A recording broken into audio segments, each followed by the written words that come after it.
Good afternoon, everyone, and thank you very much for joining us for a timely panel discussing Lebanon, Lebanon's road to recovery. Thank you for joining us. I am delighted to be chairing this panel. My name is Lina Khatib, and I'm affiliated with Chatham House, Harvard, and Extract. And I'm very pleased to introduce three eminent experts on Lebanon. To my left is Lama Faqih, who is the acting Deputy Executive Director and Chief Programs Officer at Human Rights Watch, and she is based in Beirut. Then we have Dr. Craig Larkin, who is the Director of the Center for the Study of Divided Societies at King's College in London. And last but not least, in the middle, we have Dr. Joseph Bahout, who is the director of the Issam Faris Institute for Public Policy and International Affairs at the American University of Beirut. This session obviously will talk about the human dimension, but also the political and economic dimension of recovery in Lebanon, because these issues are quite intertwined. So I'm going to start with Lama to just ask you to give us an idea of the big picture in Lebanon today, considering the very tough journey that Lebanon has been going through for 2 years and beyond. Thank you, Lina, and thank you all for joining us for this discussion. I want to start first with a bit of an overview of the impact that the recent hostilities between Hezbollah and Israel have had on the population in Lebanon, and more specifically in those areas that were hardest hit by the war. We know that there were over 4,200 people who were killed during the hostilities. And even since the ceasefire, an additional 300 people have been killed, nearly 200 of them civilians who have been impacted. In addition to those, another 17,000 people have suffered from serious injuries that they are still working to recuperate from. As part of the hostilities, we saw that Israeli forces were regularly targeting health facilities within the country. This both impacted medical workers, of which 240 lost their lives during the fighting, as well as the ability for people, particularly in the south, to access healthcare, which is continuing to have an impact on the ground today. In terms of physical destruction, there are nearly 100,000 structures which have been damaged or destroyed. Many of these businesses, civilian infrastructure, homes, and there are nearly 60,000 housing units who have been significantly damaged, and almost 30% of these are completely uninhabitable. During the hostilities, there were well over 1 million people who were displaced. 80,000 of them continue to be displaced, and this is largely as a consequence of the ongoing insecurity in the south, the Israeli operations that continue in South Lebanon, and the 5 points that continue to be occupied by Israeli forces. In addition to targeting health facilities, we saw that schools were also badly damaged during the hostilities. Over 100 schools have been damaged and have yet to be repaired, which has contributed to ongoing disruption of access to education for children in Lebanon, which has been a problem now for several years running, including because of the economic crisis. There's significant economic impact as a result of the hostilities, estimated by the World Bank to be at least $14 billion. And I know we'll get into economic impacts a little bit more. I think, when we look to the future, it is, of course, essential that there is a heavy investment in reconstruction. And we know that donors have largely conditioned provision of assistance on some reforms and the disarmament of Hezbollah. And this has meant for people that have been impacted by the hostilities that they continue to be in a limbo and to continue to live in a precarious situation and being denied some of their most basic rights. I want to also underline 2 things, one related to the sort of social impacts and one related to accountability. In terms of the conduct of hostilities by the Israeli forces, we and other organizations documented repeated violations of international humanitarian law, including war crimes. And this has included the targeting and killing and injuring of journalists. I mentioned health workers, but also peacekeepers, attacks on civilian objects, the widespread and unlawful use of white phosphorus, the destruction and pillaging of schools, and the use of booby-trapped devices in a manner which was not consistent with international humanitarian law. Lebanon suffers from an impunity crisis, and this is extended to Israeli forces and the inability for victims to seek justice for the crimes that are being perpetrated against them. And we are really urging the government now to take steps to afford civilians a pathway towards justice, including by an acceptance of the jurisdiction of the International Criminal Court. Just finally, on the social elements, in many respects, when we saw the mass displacement of civilians during the active hostilities, many communities opened their doors to the predominantly Shia civilian population that was displaced, but that was not always the case. And it has contributed to a worsening of some of the social cohesion. And I think in this moment, when we think forward about the ongoing political discussions around the disarmament of Hezbollah, we have to sort of take this into account in thinking about the social fabric and how it is being impacted by some of these political discussions. Thank you so much. And Craig, I want to ask you next, this big picture that we've just heard about, what's the impact on the individual when it comes to individual people? Yeah, I mean, thank you once again. It's a privilege to be here in Naples, to actually see some sunshine after a couple of days' rain. But the human impact is catastrophic. And I think whenever we think this is 35 years after Lebanon signed the National Reconciliation Accord, but yet the issues that were implicit in that political accord on sovereignty, territory, demilitarizing the militias, and abolishing political sectarianism are still issues that have not been fully resolved. On a humanitarian level, I would argue that there has been a compounded trauma. The past, Taif, was a renegotiation of political sectarianism. It did not deal with historic grievances. It did not deal with the traumatic past. And Lebanon has had to suffer wars, and this ongoing war is an accumulation. We think of the port explosion, 2006 war, hyperinflation, Rafiq Hariri's assassination. Layer upon layer of traumatic violence and rupture has dislocated Lebanese society.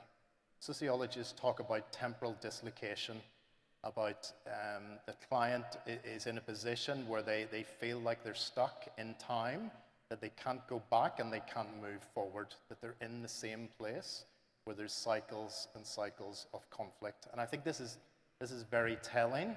And what's important when we think of trauma and we think of the need of sort of social cohesion, in my work and interviews with Lebanese, they always turn it back to the importance of the state. What is needed is not national reconciliation between the political elites. What is needed is trust and confidence building in the Lebanese state. That is what is missing, and that's what's missing at all levels of Lebanese society. If we take the judiciary, public inquiries cannot go ahead, like the port explosion. They're hindered, they're stymied. Recently I've been interviewing in Lebanese prisons, and many prisoners, their cases are never heard. 60% are not actually brought before the courts. They're imprisoned and they're released after a number of years. So I think it's very important, as Lama has mentioned, that we need to move towards a victim-centered approach on conflict resolution. And that the past needs to be addressed. I would argue not just this ongoing trauma, but the legacy of the war. It's a great Northern Irish fiction writer, Louise Kennedy, and she says, "It was so much easier to say nothing than to forget." And I think that has happened within Lebanon. There's been a suppression of the past, and that also needs to be addressed. There needs to be an attempt through education, through civil society, to engage with historic injustices. because these are layering and impacting Lebanese society. Thank you.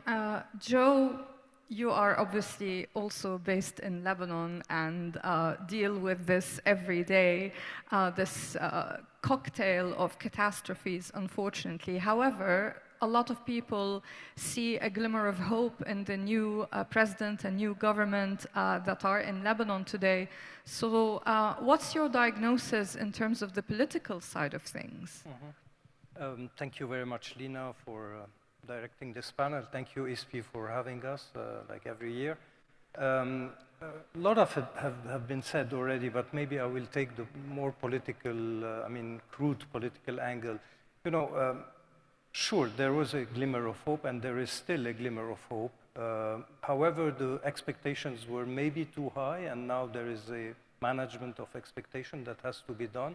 Second, also the window of opportunity to make things is narrowing by the day.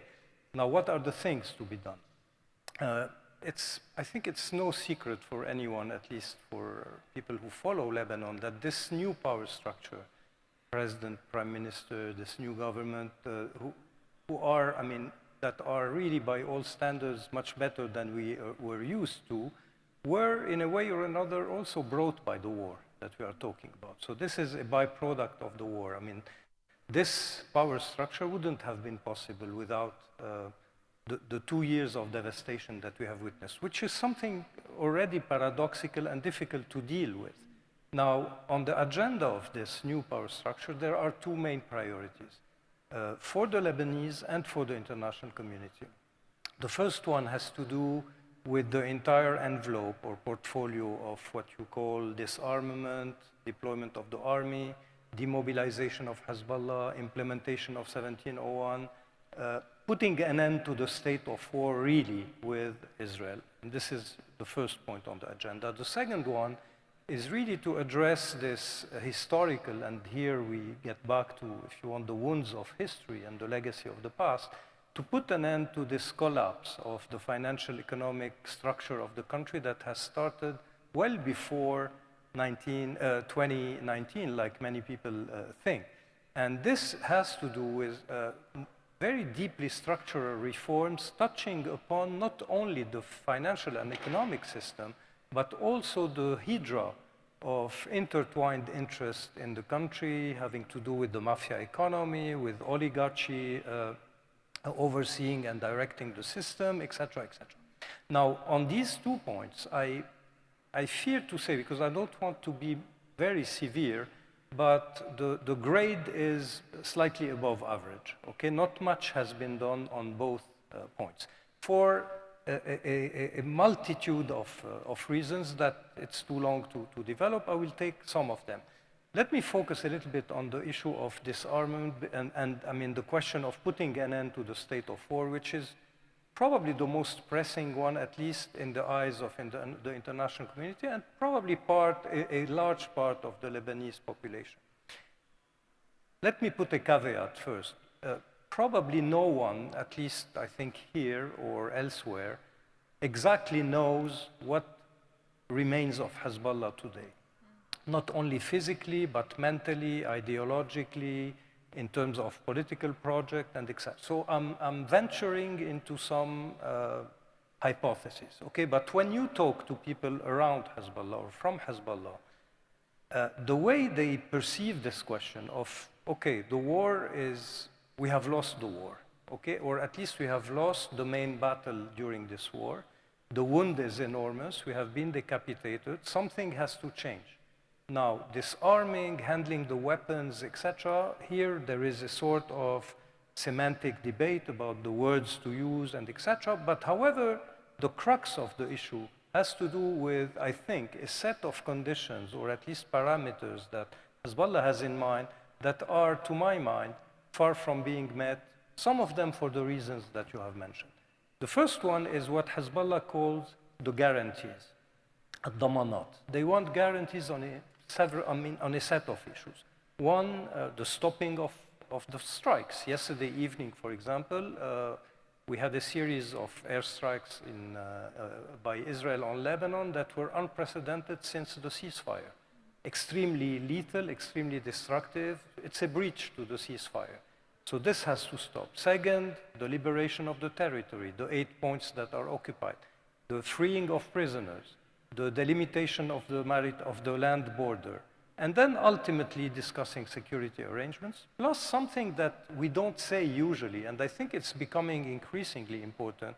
Hezbollah also wants, not only Hezbollah, but its public, the Shia sociology, is increasingly wary of what could happen also on the border with Syria. And Syria, we tend to forget it, but is a critical component of this equation. What is happening after the fall of Assad, the nature of the new regime in Syria, the nature of the factions that are at the Lebanese-Syrian border, the way they want to extract, let's say, retribution from Hezbollah and some villages at the border. This is very important for the party. And last but not least, the stopping or the end of targeted killings of their personnel, political and military personnel. This is one. The second claim by Hezbollah has to do, and Lama talked about it, with reconstruction. The south of the Litani today is almost a non-viable area. No physical, no, let's say, human soul can really live there, can survive there. You have something like 32 villages that are almost entirely bulldozed. Nothing has been done in terms of infrastructure, in terms of return, in terms of economy there. And this is something that the government will have to address. And here the snake starts to bite its tail, because this has to do with the financial support that the international community should give to Lebanon, but that is conditioned to the second aim, to the second point on the agenda, which is structural reform of the financial, political, economic system. So the system starts to really turn in a vicious circle. The third factor that is there, despite the fact that no one wants to address it and see it, is that probably somewhere in the mind of the Shia political elite, weapons at some point will have to be traded off with a change, whatever the change is, of the political system. And here we get back to the Taif Agreement. Is the Taif Agreement today caduc or not? Is it too tight for them? How to widen it, etc.? This is a very important question that no one has really the courage politically to put on the table, especially in let's say, the context of a regional environment that is very volatile and very frightening for many. I gave the example of Syria.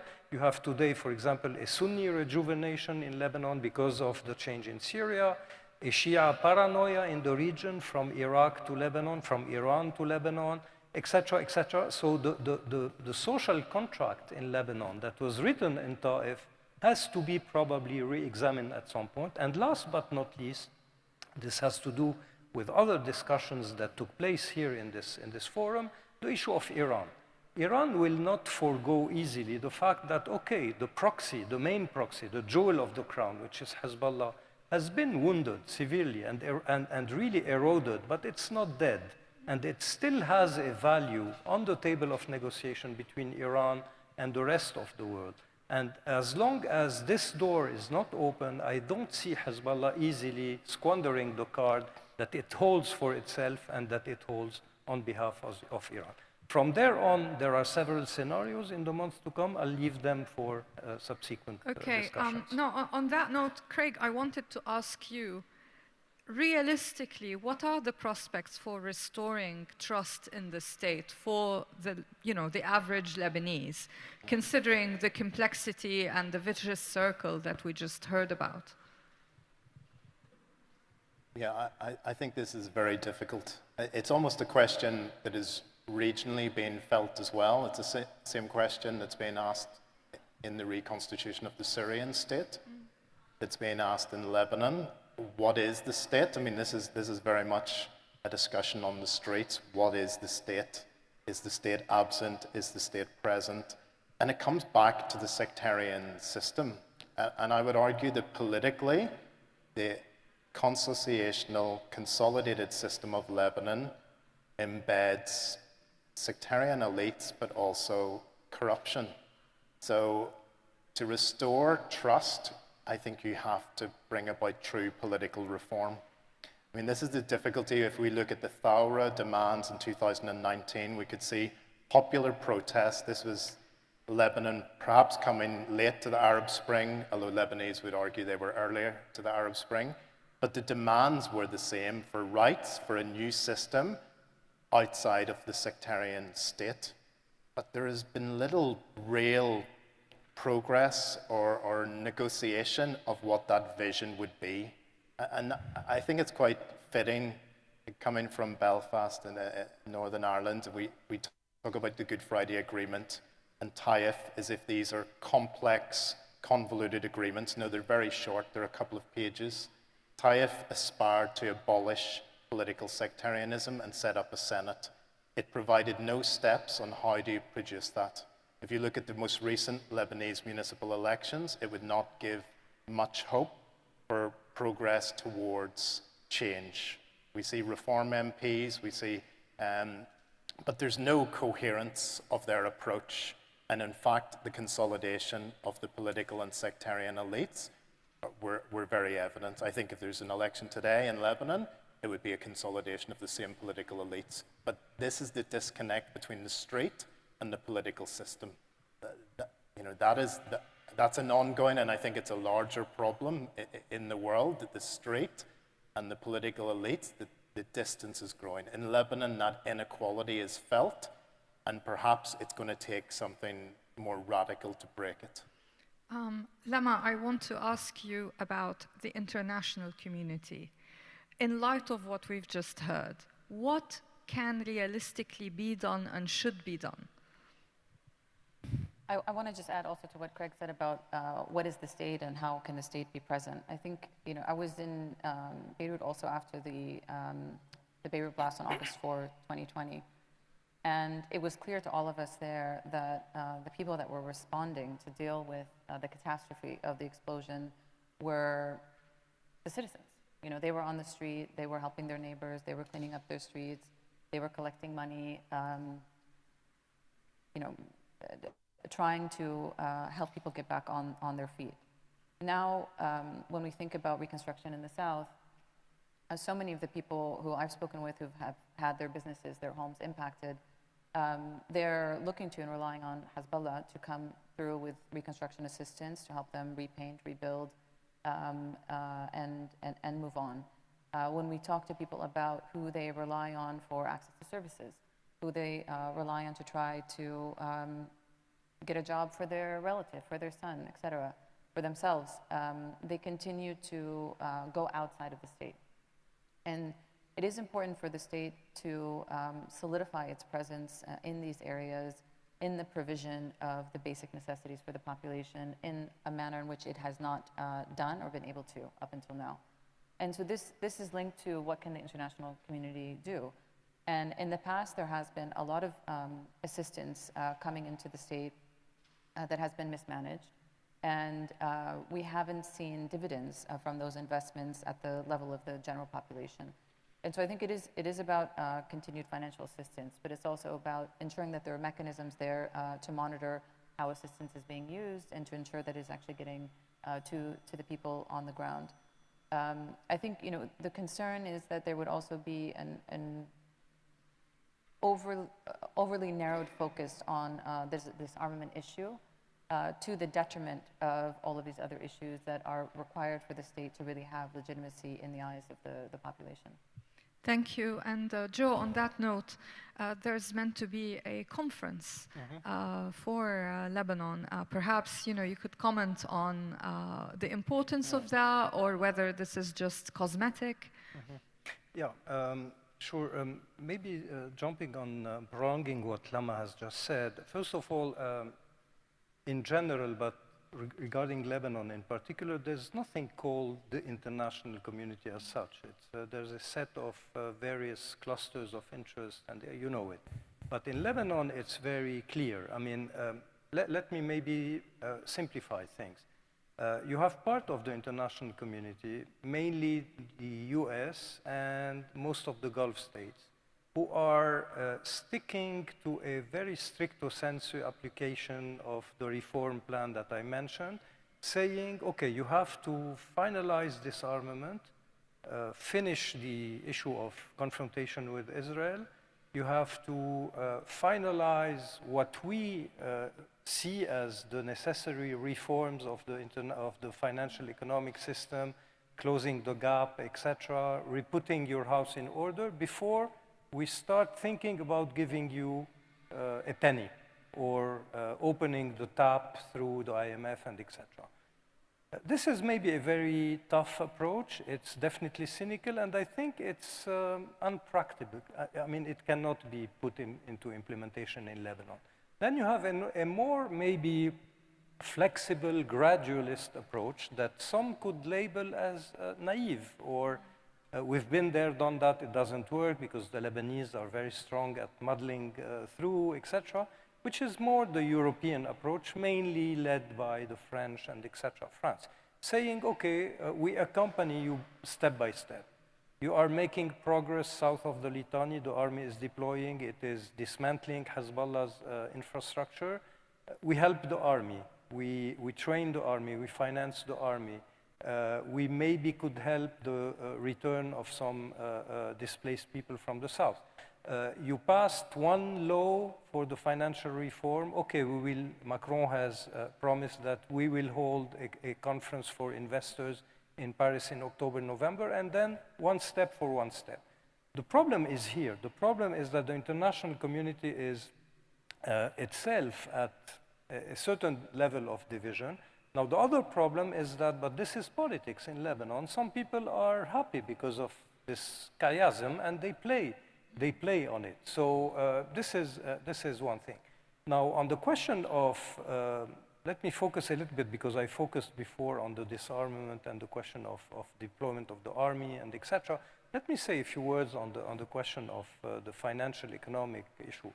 I completely agree, and I think we all agree here, that it's far beyond a mere technical issue. It's not a question of how to recapitalize the huge loss of $80 billion that the banking system has evaporated, a whole generation, maybe two generations in Lebanon that have been probably impoverished for life and that have lost everything.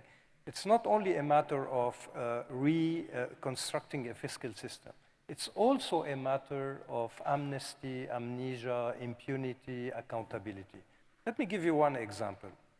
The international community represented by the IMF on that issue is demanding from Lebanon 3 legislations. Okay, they are important. One has to do with the bank secrecy, which means opening the books of every mischief that has been done in Lebanon since decades, which is in fact cutting the head of the system. The second one is bank restructuring, meaning telling certain banks that have stolen money, I'm not afraid of saying that, to really disappear from the landscape and go do something else. And then you have the gap law that will distribute the losses and tell the Lebanese, okay, you will never see the entirety of your money, but you will see X%, this segment will see X%, etc., etc. Okay, this is technical in appearance, but behind that, no one is saying, okay, if we say, and this was in the bank restructuring law or something else, the central bank today is saying, okay, we will wipe out from the books X amount of the losses that has been done, that has been incurred in Lebanon. But no one is daring to say, these losses, this amount that we will wipe out, they themselves, the government themselves, is saying this is because the money is from dirty origin. But okay, and they stop here. They will never tell you where is the origin, what is the origin, who brought that money in, etc., etc. So on the top of all the impunities that Lebanon has been living with since the end of the war, I just remind you that the war ended in 1990 with a law of amnesty. The peacemaking system was corollary to the amnesty of the war criminals that became political leaders. Today, the port explosion also probably will go away with a certain amount of impunity. And now the financial crimes in Lebanon, and they are crimes. I mean, there is a crime against society in Lebanon. A whole society has been killed by the financial system. Probably the quid pro quo or the bargaining will be that, okay, you get away with the murder, but okay, you will pay a certain price that is ultimately really minimal regarding to the crime that has been done. So the fear for us in Lebanon, I mean, people like me, at least in Lebanon, is that once again, we will kick the can down the road. We will probably do certain reforms that will help the system function, but ultimately, this hydra will remain in place at the cost, at the detriment of memory, of justice, of accountability, of transparency. And this is, for me, probably the most important part of the Lebanese tragedy. Thank you. So basically, we shouldn't be too distracted by the technical solutions that are presented, such as investment conferences or aid conferences. It seems to me, unfortunately, the issue remains impunity. We have 5 minutes, and I'd like to take a couple of questions back to back. If people have questions in the audience, I'm just going to distribute them between one person there and one person there. I don't know if there are microphones. No? Yes? Are there microphones to be given to the people who would like to? Yeah, so one person there, yes. And then I'll take the second one back to back. Yes, please. Hi, David Wood from International Crisis Group. Joe, I try to be a pretty optimistic guy usually, but I just wanted to ask you for a little more on this issue of Hezbollah maybe needing to get to a point where it trades its weapons for political representation. Because critics of Hezbollah would say that Hezbollah keeps its weapons for itself, not on behalf of the Shia community. So do you share that skepticism, or do you think there's actually room to negotiate on that front? And then if we're talking about redistributing sectarian power in Lebanon, then it's very clear which sectarian community is overrepresented in the system, and that's Lebanon's Christian community. So do you think there's any appetite on that side of politics to cede representation which could ultimately go to the Shia community? Okay, thank you. Let's take the second question, just because I'm mindful of the time. Yes, there. Yes, second row.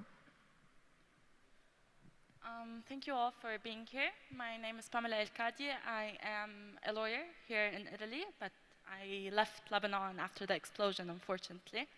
I currently research mediation in general and peace building in the Red Sea.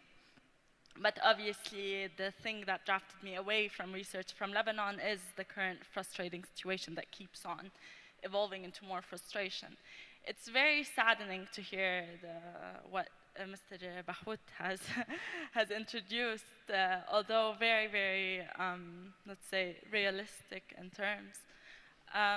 What brings a fear, especially what has been discussed in the Med dialogues for the past 3 days, is this constant conversation about a relapse. And Mr. Craig has very well noted the fact that a relapse or something more radical, as he stated, should be needed and would be the situation for the change we need in Lebanon, especially because I completely agree that the Ta'if is no longer a stance that we could sorry, build on. could you just ask, because we're running out of time. I'm sorry. So my question to you is, are we heading towards a relapse after yesterday? And are the people of Lebanon going to be able to sustain such a relapse after the war that we went through? Right, thank you. I'm actually going to leave it to all of you to answer either of those questions. Lema, would you like to say anything? I mean, just to say, it's an escalation. It's not a relapse. I think there have continued to be hostilities even since the ceasefire, and we know that the facts on the ground will continue to contribute to that. And fundamentally, I think there will need to be shifts, not just in terms of what the Lebanese state does, but also on the Israeli side. And there are a lot of demands being put now on the Lebanese government in terms of its timeline for disarmament of Hezbollah. It is not clear that there is a willingness on the Israeli side also to fulfill their ends of the agreement. I'm speaking now in reference to the US agreement. I think until the Iranian question is also resolved, that we're going to continue to see these tensions play out amongst the proxies. So I think the potential for violence is there. Okay, thank Can you. I maybe jump? I don't want to be so pessimistic as a non-Lebanese person. I have a certain optimism. I don't believe Lebanon or the Lebanese will go back to civil conflict. Even the disarming of Hezbollah, the idea that this is going to totally destabilize. I think the major problem is there is no ceasefire. We're pretending as if there is a peace agreement with Israel when Lebanon is still in conflict with Israel. It's never been resolved. They're creating a buffer zone in the south, much like they created historically. So we can imagine that there's going to be a peace agreement with Israel, but I don't see any evidence to suggest that. That makes disarming Hezbollah very difficult. Hezbollah's legitimacy as a resistance movement comes from Israeli aggression, Israeli occupation of the south, and ongoing hostility. So I think while we can reform the Lebanese system, there needs to be a resolution of Lebanon and Israel, an acceptance by Israel of Lebanese sovereignty and its ability to police its own borders. Thank you. And Joe, we have a minute left, so last word to you. Very quickly. First of all, I think we all agree that the probability of having a flare-up of war and violence is very high. Maybe not only with Lebanon, but also with Iran. On your question, I mean, you know it, the entire history of the war and post-war resolution and etc. has raised the same question: who represents whom? When MPs went to Ta'if, they barely represented themselves, but militias were negotiating behind the scene with themselves or with each other through these MPs. It's more or less the same.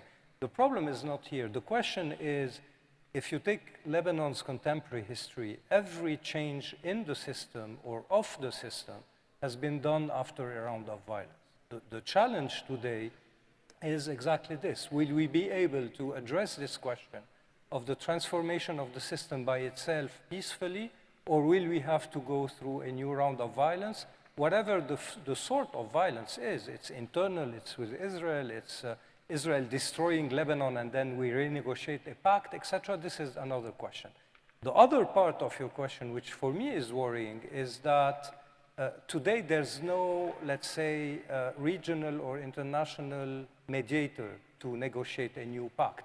At the Ta'if agreement moment, you had a sort of condominium between the US, Saudi Arabia, the Vatican, certain Arab and certain European countries, etc., etc. Today, I don't see who would be the guarantor of Ta'if.